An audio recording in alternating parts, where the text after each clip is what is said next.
you know what, why don't you tell me in advance from now on what songs you want to talk about next time, and I'll do my homework. And he did. And that's being a pro. But it also was funny because he'd listen to him and he'd remind himself, and he'd come back with really good knowledge about really, intricate parts and what, a tone Mike used on the magnetone amp, that kind of thing, this kind of wobble thing. And so when the book came out, that was another thing people wrote. Kind of hard to believe that someone like Tom Petty, who is known to have a fondness for marijuana, would have such, amazing recall of every song over decades. How is that even possible? As if we faked that. I guess in a way we did. He had advance warning, but I don't think I'm obligated to tell that.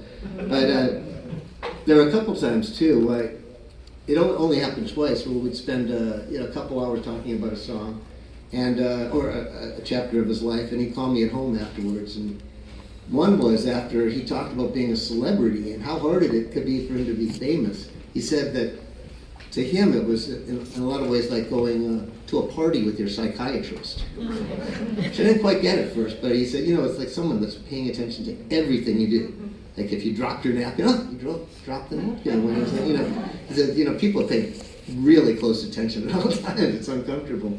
And other times when he talked about, just going out for something to eat with Dana, and people would see him in the car and go nuts, and let's fucking Tom Petty, and go crazy. So I think it got a little scary, but so he told me a lot of those stories, and then he called me that night. He goes, you know what, Paul, would you mind terribly if we don't put that in the book? Because really, no one wants to hear me complain about being a rock star. And I didn't mind. And that's another thing about Tom. He could have just said, you know what, we're taking that out. And of course I would. I'm not going to argue with him. It's his book. Really wouldn't have been the same without Tom, And the other time he did that was after we talked about Howie. And Tom's emotions, as you guys know, he was so expressive. Like I say, you could be at the back of the stadium and he's singing one of those songs and it gets right to you. And not in a minor way, in a full way. And that's why I've seen a lot of tears here, and I understand. I feel the same way. He meant so much to us, and those songs that they've gotten us through his loss, the loss of him, and so many other things. But he understood that. And it just always meant more to him than just about anything. So he really appreciated talking about all of it. Let's see here. A couple other points I want to make before wrapping it up.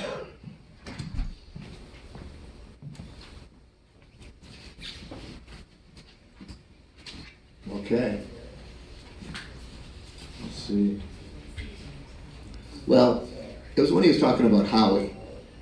It was really tough for him to go through Howie's death and his problems with heroin. And the first time he talked about it, I'd never felt such sorrow for him. He talked about his problems with the industry and frustration and anger, but this was just pure sorrow, and I never felt it, but you could feel it. It was palpable. Just exactly when he talked about happy things. And the happy things were so happy, and the two happiest by far were, number one, the Wilburys, because that was pure joy for Tom. Getting to work with people that Tom Petty respected. He didn't look up to many people, but these guys, Roy Orbison, George Harrison, Bob Dylan, Jeff Lynne, he looked up to those guys, and that was just a thrill, because that was just done for fun, for joy. Though it created a great album and hits, they did it just for fun. They wrote every song in one day, had great food, great lunch, and they would record it that night with Jeff Lynne producing, and they just had great fun, switching on vocals and stuff, and singing with Roy Orbison. For all of them was just a thrill. And the other that was just pure joy was talking about Dana, because he went through tough times. His divorce with Jane, we didn't discuss it, but it was really hard for him, and he moved to what he called the Chicken Shack afterwards on Sunset Boulevard, and I saw him during that time, and he was desolate. He seemed lost. That happy Tom guy that I knew, he wasn't there, and I was worried maybe I'll never get to see that guy again. And but I did, and when Dana came into his life, he was a transformed guy. He was happier than ever. And I wasn't the only one to know this. I mean, everyone that knew him felt it. Because she was a real angel. And they met when she was still married, and he was thinking, man, if only she wasn't married. And then it turned out they just happened to meet again, and she was single by then. And the night he met her, he had a dream. He saw her face, and he just felt hope and love. And he wrote that song, Angel Dream. And Dana was really an angel, and she changed his life. He was a pretty neurotic guy. He hated listening to his own albums. she insisted. She said, I'm a Tom Petty fan. I listen to these albums. He said, it's okay, but you do it when I'm not around. She said, no, you're going to have to learn to like it. And he listened, and he said, I realized, because he would hear the imperfections. He was a perfectionist, and it's impossible to achieve perfection, usually if you're a human. That's why we're human. We're not saints or angels, but he tried to get pretty close. But he would hear those imperfections, but then he heard it, and he said, I realized it wasn't just a lot of wasted time. It was pretty good. Yeah, we already knew that. It took Dana for him to get that. And so many times during, he and Dana, they were just starting to live together in Malibu pretty recently then. And anytime she would walk by, you'd see the light in his eyes and the love. And often she would bring us smoothies or something that would just cheer him up or make us chilly. And they just had a thing going on. Like sometimes I was trying to get too close because they were lovebirds, and not ones that have been together forever, and it was really sweet to see it. And she's just a great person. So I would feel that, the romance and the love. And Tom said, it was love at first sight, and he goes, I never really thought that was a real thing. I thought it was a cliche, but it can be real. And I know she felt the same way. And she's just been great. What she's gone through, I can't even imagine, just the toughest thing. But because of her, we get to do this new edition of the book, which comes out February 13th. Because I insisted on sharing the copyright with Tom. Because I want to help him out if I can, make him a few bucks. But no, in truth, it was our book. I never thought of something I'm writing. It was a collaboration.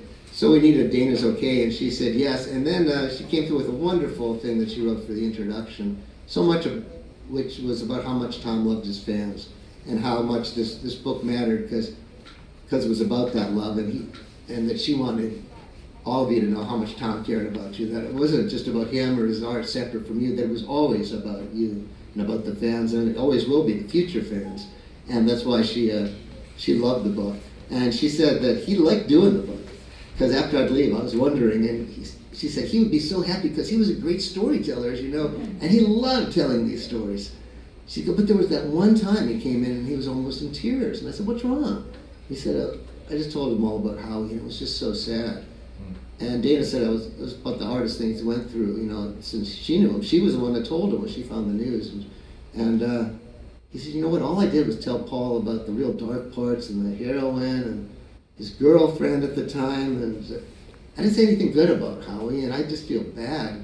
I don't know what to do. And Dana said, maybe you should pick up the phone, Tom, and just call Paul and tell him that. And Tom goes, I guess I could. According to what Dana said, I guess I could. What harm could that do? Like, I might get angry. Like, no, Tom, we've done that when we're moving on. And he told me that. And he's like, would you mind maybe doing it over? And I said, of course not. And I thought it was so nice that he was that polite. He could have just said, we got to do that over, but would you mind? But also that he cared about Howie that much. That this was a book for the ages. People are going to remember things. He's putting down his history from directly, and he cared about Howie. He cared about everyone, and he wanted to get it right. That's who he was.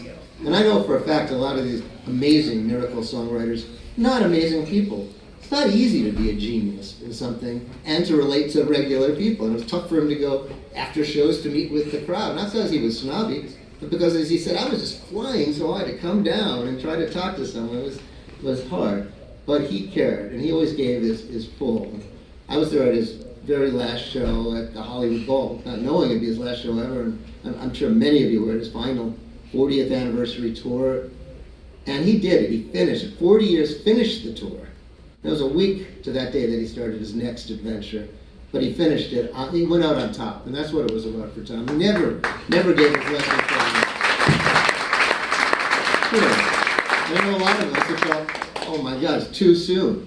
But when you look back how much he left us, we really have no right to ask for any more. If he gave us 4 of those songs, that would be great.